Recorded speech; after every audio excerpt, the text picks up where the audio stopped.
Círculo de Poder, donde están los líderes de opinión.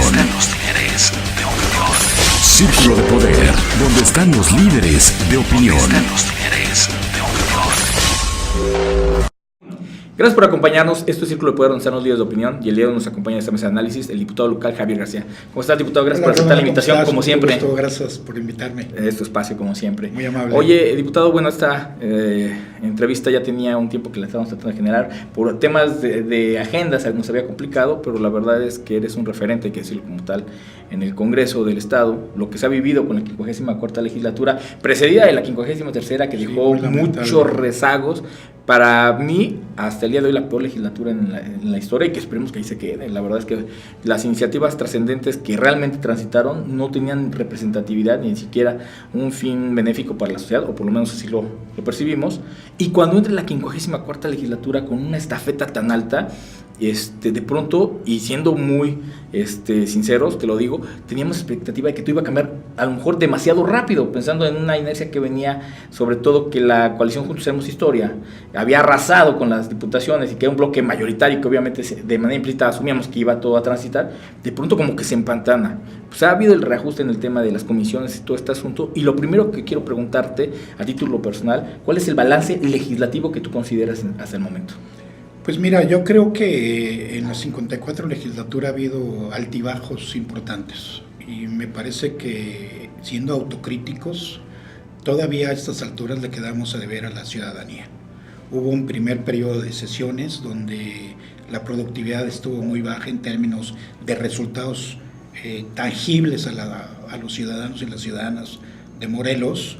Hubo una legislatura que se metió más en sus contradicciones internas, sus ajustes internos, en sus peleas internas, y no nos vimos a la altura que merece la ciudadanía de darle resultados. Estos ajustes ya llegaron a su nivel.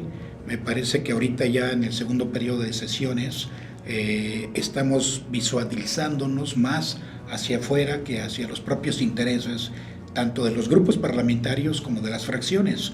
Ya hay una agenda común, ¿verdad? Y me parece que eso es lo que va a darle una diferencia importantísima entre el primer y el segundo periodo de sesiones. Ahora ya hemos sacado reformas importantes en el segundo periodo de sesiones, reformas constitucionales, regresamos a la Constitución, muchos instrumentos de participación ciudadana en el artículo 19 bis de nuestra Constitución, que en el gobierno anterior y en legislaturas anteriores las habían prácticamente eliminado del mapa, como si los ciudadanos no existieran, no tuvieran voz y voto en la definición de políticas públicas.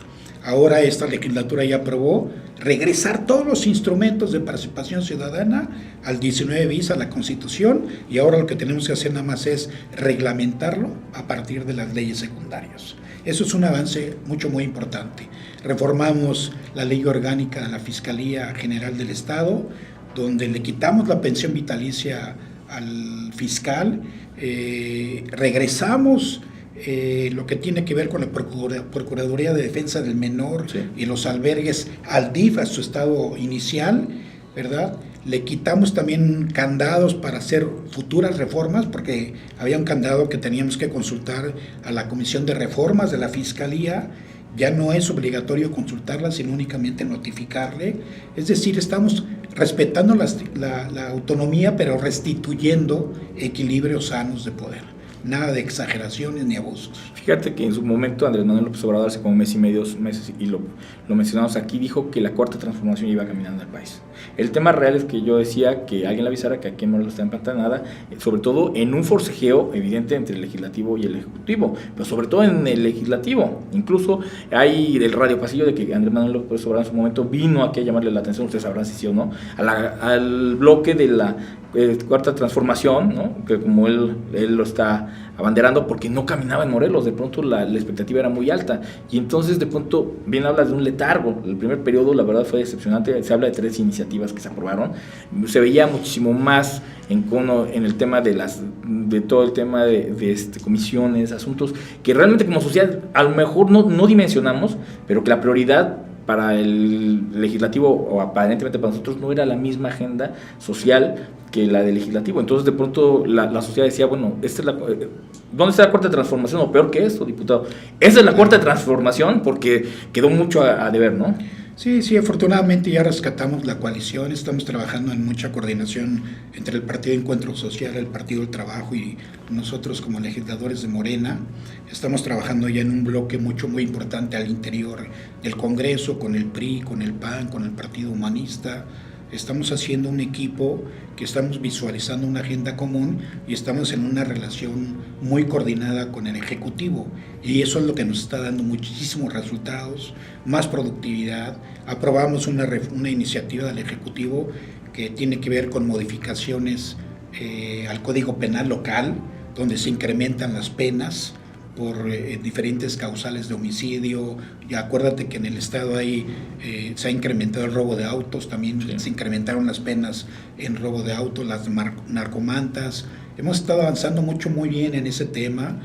Acabamos de resolver el tema de las pensiones doradas, que era un sentimiento de la ciudadanía, de un abuso, de un agravio a la un sociedad. Agravio con recursos públicos exagerado, y aunque algunos que tienen su pensión dorada tienen el derecho legal de poder recurrir a las instancias que crean lo más conveniente, me parece que están muy sólidas los argumentos por los cuales abrogamos las pensiones doradas, y no solamente lo vamos a dejar en un nivel de abrogación, sino también vamos a ir al asunto penal, porque se falsificaron documentos para justificar antigüedades, procesos laborales, y eso es penal. Vamos a ir hasta las últimas consecuencias, Rolando. Sí, es un tema complicado. Oye, hablabas de que ya se están homologando criterios y esfuerzos por parte de la fracción parlamentaria, de varias fracciones parlamentarias. Y entonces hoy se habla de un famoso G14. Y los G, para la gente que no lo sabe y que ya se pusieron de moda, pues es el grupo. En la 53ª estaba el G20, ¿no? Que aprobó todo y no había manera de detener ninguna iniciativa. Se volvió una oficialidad de parte del gobernador Graco Ramírez. Él mandaba una iniciativa y el Congreso sabía que tenía de manera tácita el G20, el que levantaba la mano, y los otros 10, pues, a su casa, ¿no? No realmente nada más eran posturas mediáticas.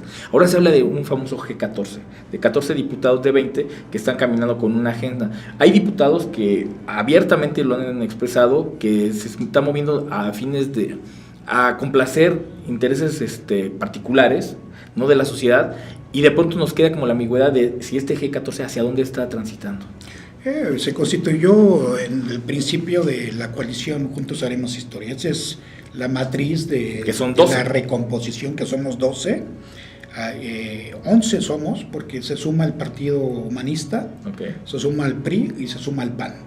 Eso es lo que nos da la posibilidad de ser 14 ahora diputados, que estamos poniendo la agenda legislativa por delante, no el reparto de espacios. Sí, porque Pepe Casa se bajó del PT. Exactamente. Sí, claro. Entonces, pues ojalá que podamos hacer 20, ¿no? Estamos en pláticas con el resto de los diputados para que la agenda legislativa sea de alto impacto y de beneficio para la funcionalidad de políticas públicas y de beneficio de los ciudadanos. Entonces, pues no es un G14 que esté viendo cómo reacomodar sus propios intereses, no, es un G14 que está viendo una agenda legislativa de alto calado, de mediano y de largo plazo.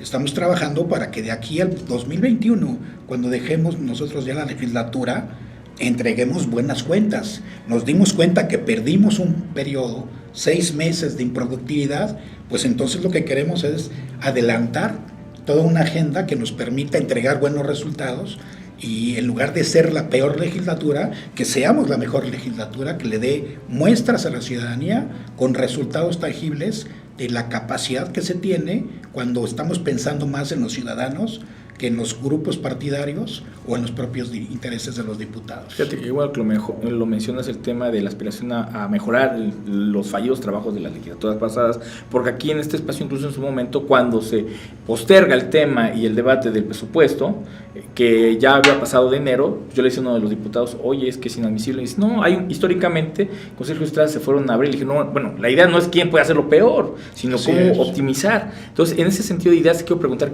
y tú lo retomaste hace un momento, el tema trascendente para la sociedad por el agravio. A lo mejor realmente en tema económico no es tanto, hablando de un presupuesto de más de 25 mil millones de pesos, pero el tema de las pensiones doradas, que fue un tema que agravió directamente a la sociedad, habiendo gente, a los trabajadores, habiendo gente de 30 años ganando 4 o 5 mil pesos, habiendo gente que falsificando documentos ya con pensiones de 50, 60, 70 mil pesos, pues es mezquino. Pero se habla al interior del Congreso, algunos diputados, incluso el diputado Pepe Casas lo ha dicho fuerte y claro, que se está integrando mal la articulación de estas, para derogar estas pensiones, para que precisamente con el amparo ya queden blindadas estas personas. ¿Qué hay de cierto? Porque la gente nos preocupa no el hecho de que se genere todo un procedimiento, sino que realmente queden suspendidas estas pensiones, porque de nada sirve el show mediático si no termina por trascender quitándole estas pensiones o dándole su retroactividad y su justa dimensión. Pues hay diferentes interpretaciones. La decisión principal es que el Congreso, por unanimidad, decidió abrogar las pensiones. Eso es un pendiente que teníamos con los ciudadanos y me parece que ya está el acto de abrogación consumado. Sí, aplaudido por la sociedad, hay que decirlo. Y digo, hay casos en lo particular que a lo mejor tendrán que soportar con documentales frente a las instancias correspondientes sus derechos adquiridos. Pero habrá muchísimos casos, sí, ¿verdad? No, que esos derechos adquiridos fueron falsos. Y eso es lo que se van a ventilar próximamente. Habrá alguna funcionaria que a lo mejor pueda tener razón, pero el grueso de los beneficiarios estamos completamente seguros que vamos a echar atrás, tanto jurídica como políticamente, la abrogación de las pensiones. En este momento son 25. ¿Cuántas van a ser? Son 25, vamos por un volumen de 72 en una primera etapa. Okay. Y si surgen nuevas documentales y nuevos elementos para poder abrogar otras pensiones irregulares, pues seguramente lo haremos. Pero yo insisto, no va a quedar únicamente como un acto jurídico que el Congreso abroga las pensiones, sino iremos hasta las últimas consecuencias con demandas penales, porque hay falsificación de documentos. Entonces el Congreso no se puede eximir de esa responsabilidad de darle cauce penal a algo que es muy evidente que se hizo en el marco de la irregularidad y de la falsificación de documentos. Contubernio, además. El contubernio. Entonces ahí vamos a topar hasta donde tope. Ok, es un tema que puntualmente le damos seguimiento. ¿Por qué? Porque la sociedad, te lo menciono, realmente no tengo el dato de cuánto puede ser, pero es el hecho mezquino hacia la sociedad, que ha sido relegada, no ha sido considerada y de pronto sus mismos mandatarios se sirven de ella. Hay otro tema que también llama mucho la atención y es el hecho de que el Congreso, la 54ª legislatura, disminuye en 10 diputados el número de representatividad, pero sube un poco el presupuesto. Entonces, de manera implícita, nosotros asumiríamos el hecho de que al quitar diputados, pues la operación bajaría y entonces sería menos el presupuesto. Y no es así, se sube. Entonces, también es una inconformidad de la gente y no la logramos entender, porque además yo se lo he planteado a varios diputados y le dan la vuelta, pero cada diputado de los 20 nos salen 25 millones de pesos para que se opere el Congreso. ¿Por qué? Porque a final de cuentas el Congreso, con sindicalizados, con la luz, con el agua, con lo que tú quieras, para que legislen 20 diputados nos salen promedio de 25 millones de pesos, 500 millones de pesos, que es lo que se requiere. Entonces la sociedad lo primero que nos pregunta es ¿por qué sube? ¿Y qué hacer para bajarlo? Porque a final de cuentas es un exceso. Por ahí Transparencia Mexicana también lo ha dicho y hizo un estudio serio de que en Morelos con la mitad del presupuesto se podría operar, pero te pregunto a ti que eres el involucrado en el tema. No, lo que hay es un aparente incremento en el presupuesto, ¿verdad? Desde luego que eso es real, se incrementó un poco el presupuesto, pero sí hay un volumen de gasto corriente importante. Los mismos trabajadores que operaban para 30 diputados son los mismos trabajadores que operan para 20 diputados. O sea, quizás tendremos que revisar el gasto corriente del Congreso. Tenemos que hacer una reingeniería, ¿verdad?, para poder a lo mejor disminuir el gasto de operación del Congreso. No está en que los diputados ahora tengan un incremento salarial, sino que heredamos un presupuesto en gasto corriente de la legislatura anterior que lo tenemos que respetar por ciertos elementos, inclusive hasta legales, laboralmente hablando. Entonces, creo que el punto está en que tenemos que hacer una reingeniería para que en el presupuesto del 2020 podamos hacer los ajustes correspondientes. Heredamos una plantilla de trabajadores, heredamos deudas y heredamos también algunos montos de liquidación a la operación misma de la construcción del Congreso. Por eso es que ahora decidimos que el Congreso se mantuviera en las mismas condiciones presupuestales, más 80 millones de pesos que debemos de deuda. O sea, literalmente estamos en el mismo presupuesto de la legislatura pasada. Ahora el reto para el 2020 es que realmente sí hagamos una reingeniería y que tengamos los trabajadores que únicamente se necesitan en el Congreso para operar con 20 diputados.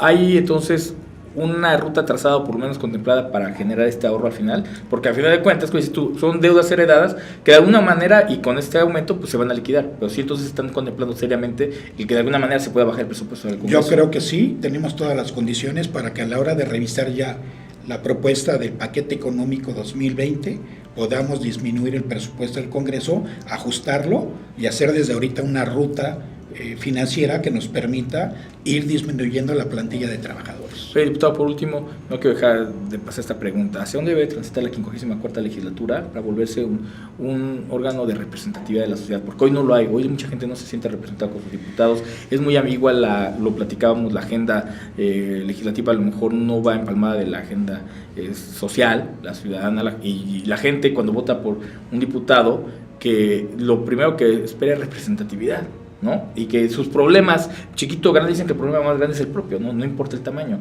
que sean representados. De pronto sienten que los legisladores, y lo hacemos nosotros mucho el ejercicio de estar encuestando, la gente no se siente representada los diputados. ¿Qué hacer para encontrar en la 54ª legislatura? ¿Hacia dónde deben de transitar para volverse un órgano de representatividad? ¿Sabes qué es lo que pasa? Que en Morelos y en el país se ha generado una cultura de la gestión titis, ¿no? ¿Cómo decirlo? O sea, sí, claro, sí. El diputado que no hace gestión, diputado que no es bueno, sí, que no es gestor, improductivo. ¿No? Sí. Los diputados están hechos para hacer leyes, para modificar leyes, en beneficio del pueblo, en beneficio de las instituciones.